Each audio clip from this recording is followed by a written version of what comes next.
Apa itu PKP, Mas? Yang bisa jadi PKP ini siapa aja nanti, Mas? Keuntungannya nanti apa saja, Mas? Keuntungannya sudah pasti banyak. Karena kalau ada pengusaha nih, yang satu PKP, yang satu nggak PKP, pasti pemerintah lebih milih yang PKP. Pengusaha PKP yang belum aware dengan kewajibannya kadang-kadang. Jadi mereka itu lupa lapor atau telat lapor, akhirnya kena denda.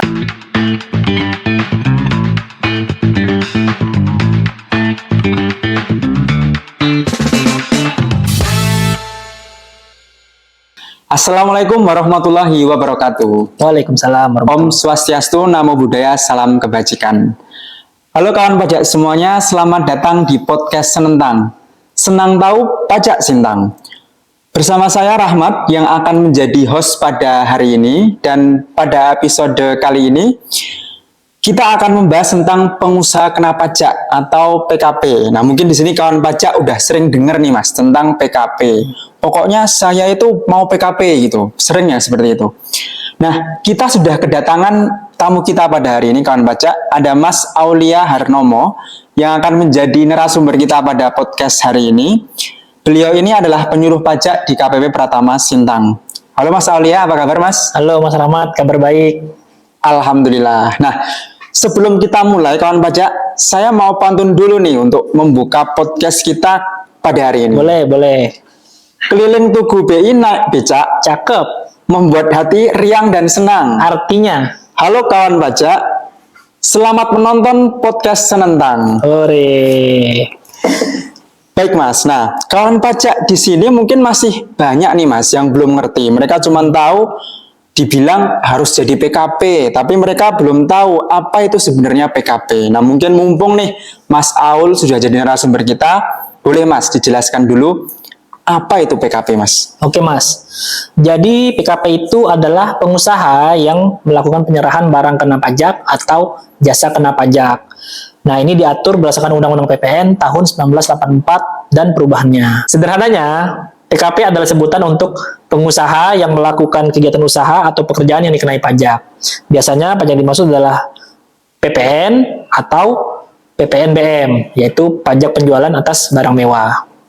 Nah, PKP itu ibarat kasir mini untuk pemerintah. Mereka bertugas mengumpulkan pajak dari konsumen dan kemudian menyetorkannya ke negara. Jadi setiap kali kita membeli barang atau jasa dari PKP, sebagian dari uang yang kita bayar itu akan menjadi pajak. Nah, jadi PKP ini tugasnya memungut pajak dari konsumen. Misalnya Mas Rahmat belanja barang nih, misalnya belanja barang elektronik. Nah, katakanlah misalnya belanja HP gitu ya. Nah, Mas Rahmat bayar sekian. Harganya itu kan sudah termasuk PPN tuh. Nanti si penjual ini punya kewajiban menyetorkan PPN-nya ke negara. Jadi Mas Rahmat bayar harga barang HP-nya itu termasuk PPN-nya, nanti PPN-nya akan disetor sama si PKP tersebut, seperti itu. Makanya dianggap seperti kasir. Nah, Oke. Nah, sepertinya sangat menarik nih Mas, karena kawan pajak di sini sudah banyak yang cuman tahu doang PKP itu apa, terus pengen jadi PKP. Tapi apakah semuanya itu nanti bisa jadi PKP Mas? Yang bisa jadi PKP ini siapa aja nanti Mas? oke, sebenarnya semua pengusaha itu bisa menjadi PKP atau pengusaha kena pajak, baik itu bentuknya badan atau juga orang pribadi, selama ia melakukan kegiatan atau usaha yang menghasilkan barang atau jasa.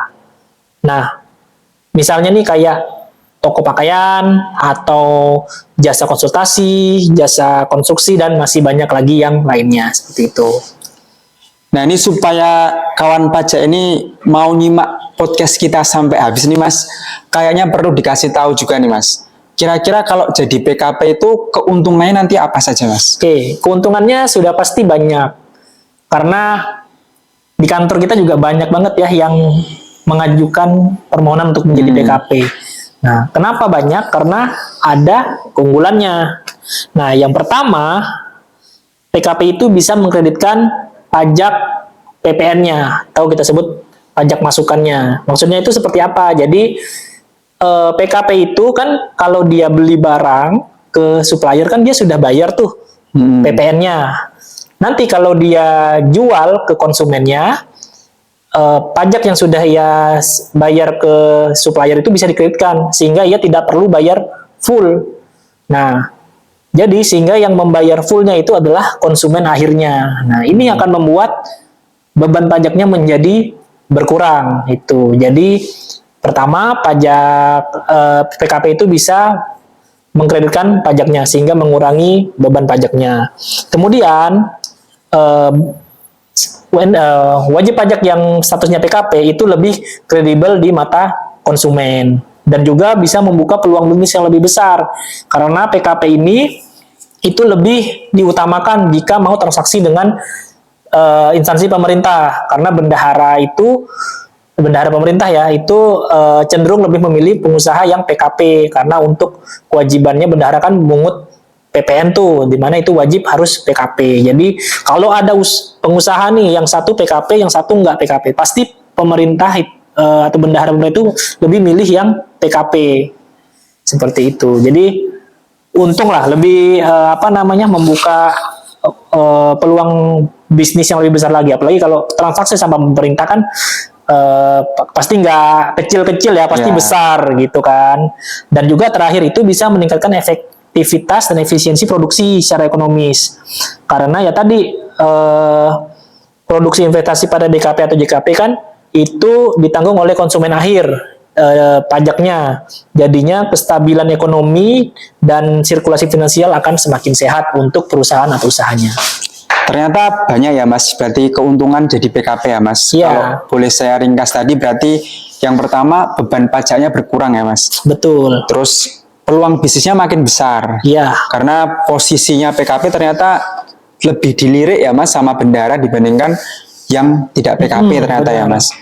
Nah di sini mungkin kawan pajak jadi makin minat nih Mas untuk jadi PKP ini kan, karena wah ternyata pajak saya bisa berkurang itu gimana ceritanya gitu kan. Terus peluang bisnisnya makin besar. Siapa sih yang nggak mau gitu ya? Peluang bisnisnya makin besar. Tapi wajib pajak ini juga kadang masih suka takut Mas sama orang pajak ini Mas. Jangan-jangan nanti disuruh apa gitu kan. Nah kalau PKP ini kalau misalkan sudah jadi PKP kawan pajak nanti Mas, kira-kira sudah selesai sampai situ atau mereka harus melakukan kewajiban apa gitu Mas? Oke, jadi tadi kita kan sudah bicara soal keuntungannya ya. Sekarang kita mau bahas tentang kewajibannya nih. Ada ya berarti Mas? Ada, tentu saja ada. Jadi kalau sudah PKP tentunya ada menambah kewajiban baru, yaitu kewajiban untuk pelaporan SPT masa PPN. Nah, SPT masa PPN ini harus dilaporkan tiap bulan, ada atau tidak ada transaksi. Ya kalau ada berarti harus rekam, bikin faktur, upload fakturnya, terus rekamlah di lapornya di web faktur. Tapi kalau tidak ada ya sudah berarti harus dilaporkan nihil saja. Dan ini harus dilakukan karena jika tidak atau telat itu nanti akan ada dendanya sebesar 500.000 per bulan. Nah, kadang juga banyak nih PKP yang pengusaha PKP yang belum aware dengan kewajibannya kadang-kadang. Jadi mereka itu lupa lapor atau telat lapor akhirnya kena denda seperti itu. Nah, itu untuk kewajibannya dan juga tentunya dia harus nerbitin faktur ya. Kalau ada transaksi ke lawan transaksinya dia harus nerbitin faktur untuk kedua belah pihaknya dan nanti faktur itu juga dibutuhkan oleh si lawan transaksinya seperti itu. Kayaknya bahaya ya Mas jadi PKP jadinya ada denda 500.000 sebulan ya Mas ya. Kalau 2 bulan aja itu udah 1 juta Mas. Kalau setahun bisa 6 juta itu Mas. Nah tapi itu bisa kena denda itu kalau misalkan tadi terlambat atau tidak lapor SPT-nya ya Mas ya. Iya, sebenarnya bukan bahaya sih Mas, tapi lebih ke itu konsekuensi. Ya sama kalau nggak PKP pun kalau kita nggak lapor SPT tahunan juga ada dendanya kan. Ya sama aja. Sama aja, ya, Mas. cuma mungkin ini yang saya coba tekankan biar teman-teman kalau udah PKP lebih aware nih sama kewajibannya. Jadi jangan nanti pas sudah PKP terus lupa malah nggak lapor malah jadi denda, malah jadinya pengennya untung malah jadi buntung ya, malah jadi tekor gitu.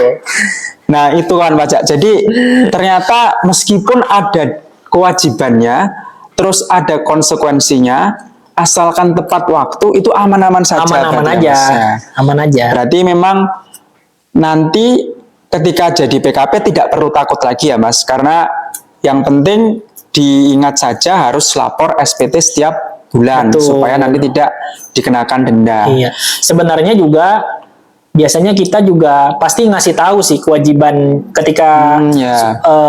WP tersebut sudah terdaftar PKP atau mau daftar, kita pasti kasih tahu juga nih kewajibannya apa-apa aja, terus harus melakukan apa-apa aja biar tidak terjadi hal-hal yang seperti itulah, Ya. keterlambatan atau gimana. Nah, cuma mungkin ada beberapa yang lupa juga atau gimana gitu kan, jadi ya mungkin ini sekadar mengingatkan juga, atau mungkin buat ini yang audiens yang sedang udah PKP dengerin podcast ini, siapa tahu jadi kayak, oh iya belum lapor SPT ini, lapor Jadi dulu ingat lah ya, sekarang. jadi ingat ya. Jadi sekalian buat mengingatkan, sekedar mengingatkan. Nah, gimana nih kawan pajak? Jadinya udah nggak perlu takut lagi jadi PKP ya, sepanjang nanti bisa lapor SPT tepat waktu. Nah, mungkin bagi kawan pajak yang belum jadi PKP, masih pengen jadi PKP nih Mas, tapi belum tahu tuh caranya tuh gimana tuh Mas? Oke, caranya gampang sekali. Sebenarnya ada 2 jalur ya Mas, cara untuk menjadi PKP. Ada jalur wajib, ada jalur sunnah. Oh, ada sunnahnya juga ya? Kayak Jalur kita wajib sholat, itu Mas. gini maksudnya. Kalau dia sudah omsetnya 4,8 miliar dalam setahun, itu sudah wajib jadi PKP. Mau nggak mau, suka nggak suka harus jadi PKP. Karena penghasilannya dalam setahun sudah mencapai lebih dari 4,8 miliar. Itu wajib. Nah, kalau yang di bawah 4,8 miliar bisa nggak? Bisa aja. Tapi dengan jalur permohonan. Nah, nanti kawan pajak yang pengen dapat keuntungan, pengen PKP lah dengan melihat tadi keunggulannya apa aja gitu kan, terus pengen PKP tapi omset saya masih belum nyampe 4,8 M nih. Nah, tetap bisa, tapi dengan mengajukan permohonan ke kantor pajak yang terdaftar ya tentunya. Nanti akan ada persyaratan yang harus dipenuhi, lalu nanti kita akan survei juga ke lokasi usahanya, apakah ini layak atau memenuhi syarat untuk dapat menjadi PKP. Nanti kalau sudah, barulah nanti kita akan kasih tahu nih kewajibannya apa aja. Terus nanti kan juga ada tuh install aplikasi fakturnya, cara pelaporannya dan segala macam. Nanti ada tutorialnya. Dan juga nanti bisa dibantu di helpdesk di kantor pajak seperti itu. Oke, siap Mas. Berarti ini kawan pajak ini perlu ngecek juga nih ya Mas ya. Apalagi yang sultan-sultan Mas. Itu berarti kalau omsetnya itu 1 tahun di atas 4,8 M itu berarti wajib ya Mas. Harus jadi PKP Betul, ya Mas ya. wajib. Oke, kalau misalkan yang belum pun tapi masih bisa. Kalau mau jadi PKP. bisa. Siapa tahu dia mau transaksi sama instansi pemerintah bendahara. Omsetnya belum nyampe 4,8, bisa aja gitu kan. demi biar dipilih nih sama si bendaharanya, atau mungkin kadang juga nih pemerintah yang pengen aku pengen teman sama kamu tapi kamu PKP dulu, bisa aja kan. Yeah. Mungkin dia ngurus dulu ya, bisa. Kalau kita sih sebenarnya terbuka, selama memenuhi syarat ya pasti kita penuhi menjadi PKP nanti. Oke, kawan pajak semuanya sudah lebih memahami sekarang ya apa itu PKP. Jadi nggak cuman sekedar kata teman saya, kata kawan saya harus PKP. Tapi sekarang sudah tahu kan, Iya. seperti apa itu PKP, terus keuntungannya apa saja. Tadi bisa lebih luas kesempatan untuk berbisnisnya, kemudian bisa mengurangi beban pajaknya juga. Tapi meskipun ada konsekuensinya Mas, tadi disampaikan juga dengan Mas Bukan Aul. konsekuensi, kewajiban. Oh ya, kewajibannya. Perlu diingat, jadi kalau sudah jadi PKP tidak bahaya ya kawan pajak, tapi ada kewajiban yang harus dilakukan. Ada tambahan kewajiban. Ya. Asalkan kewajibannya ini dilakukan, pasti aman. Dan manfaat-manfaat menjadi PKP tadi tetap bisa dirasakan sama kawan pajak Betul semuanya. sekali. Terima kasih Mas Aul untuk materinya tentang Sama-sama. PKP pada podcast episode kali ini, atas penjelasan mengenai PKP untuk kawan pajak yang menonton podcast kali ini. Sama-sama Mas Rahmat. Semoga bermanfaat ya. Baik kawan pajak, terima kasih Mas Aul. Akhirnya kita sampai di akhir sesi podcast Senentang episode kali ini. Bagi kawan pajak yang ingin bertanya, yang belum puas dengan penjelasan Mas Aul di episode ini, kawan pajak bisa tulis pertanyaan di kolom komentar di bawah ini ya. Karena video ini nanti akan tayang di YouTube. Jangan lupa untuk like, komen, dan subscribe juga YouTube KPP Pratama Sintang.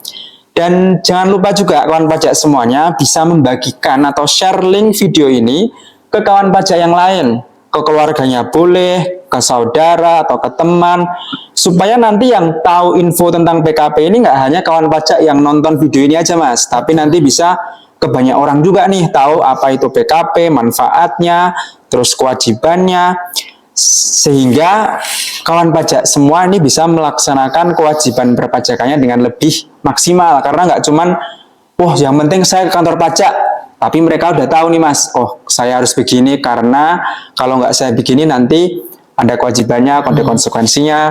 Jadi kawan pajak bisa lebih paham tentang apa itu PKP. Kemudian kawan pajak juga jangan lupa untuk follow IG kita nih mas. Kita punya IG juga nih ya mas, di @pajaksintang, karena kita selalu update info terbaru terkait peraturan perpajakan. Kemudian ada juga kegiatan penyuluhan dan ada live IG. Kalau misalkan kawan pajak nanti sering main IG, terus nanti lihat di Pajak Sintang sedang live, silahkan nanti bisa juga diikuti ke acara live IG-nya. Terima kasih kepada kawan pajak yang sudah menonton podcast kita sampai akhir nih mas. Dan semoga podcast episode ini bermanfaat untuk kawan pajak semua. Akhir kata juga dari saya dan Mas Aul pamit undur diri. Rizky Febian, Aura Kasih. Cukup sekian dan terima kasih. Sampai jumpa di podcast tentang episode berikutnya. Dadah.